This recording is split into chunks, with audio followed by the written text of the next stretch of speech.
حضرت سیدنا زکریا علیہ السلام کے بیٹے حضرت سیدنا یحییٰ علیہ السلام ایک مرتبہ کہیں کھو گئے. 3 دن کے بعد آپ ان کی تلاش میں نکلے تو دیکھا کہ حضرت سیدنا یحییٰ علیہ السلام نے ایک قبر کھود رکھی ہے اور اس میں کھڑے ہو کر رو رہے ہیں. آپ نے ارشاد فرمایا، اے میرے بیٹے، میں تمہیں 3 دن سے ڈھونڈ رہا ہوں اور تم یہاں قبر میں کھڑے آنسو بہا رہے ہو. تو انہوں نے عرض کی کہ ابا جان، کیا آپ نے مجھے نہیں بتایا کہ جنت اور دوزخ کے درمیان ایک خشک وادی ہے جسے رونے والوں کے آنسو ہی بھر سکتے ہیں؟ تو آپ نے فرمایا، ضرور ضرور میرے بیٹے، اور خود بھی ان کے ساتھ مل کر رونے لگے. امیر المؤمنین حضرت سیدنا ابو بکر صدیق رضی اللہ تعالیٰ عنہ نے فرمایا، جو شخص رو سکتا ہو تو روئے، اور اگر رونا نہ آتا ہو تو رونے جیسی صورت بنا لے.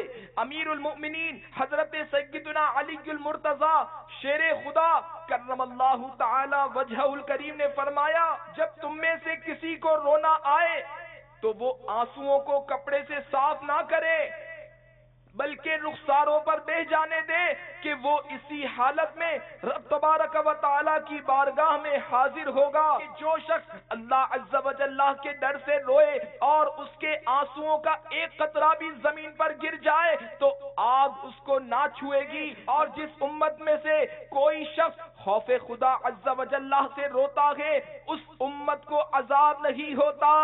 حضرت سیدنا عبداللہ بن عمر رضی اللہ تعالیٰ عنہ نے فرمایا، اللہ تعالیٰ کے خوف سے ایک آنسو کا بہنا میرے نزدیک 1000 دینار صدقہ کرنے سے بہتر ہے. قیامت کے دن ایک شخص کو بارگاہ خداوندی میں لایا جائے گا اور اس سے اس کا اعمال نامہ دیا جائے گا تو وہ اس میں کثیر گناہ پائے گا. پھر عرض کرے گا، یا الہی، میں نے تو یہ گناہ کیے ہی نہیں. اللہ عز و جل ارشاد فرمائے گا، میرے پاس اس کے مضبوط گواہ ہے.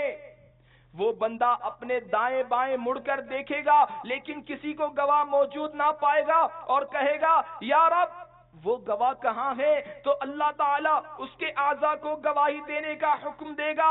کان کہیں گے، ہاں ہم نے حرام سنا اور ہم اس پر گواہ ہیں. آنکھیں کہیں گی، ہاں ہم نے حرام دیکھا.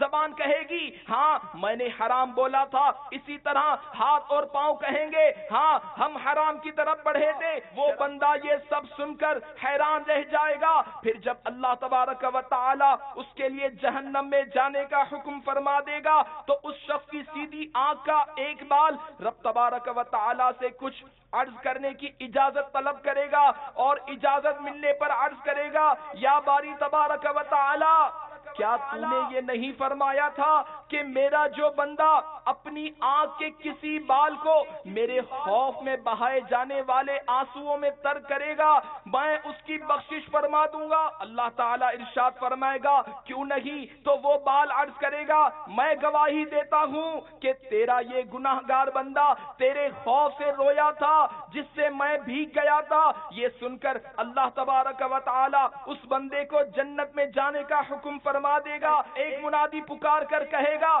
سنو، فلاں بن فلاں اپنی آنکھ کے ایک بال کی وجہ سے جہنم سے نجات پا گیا.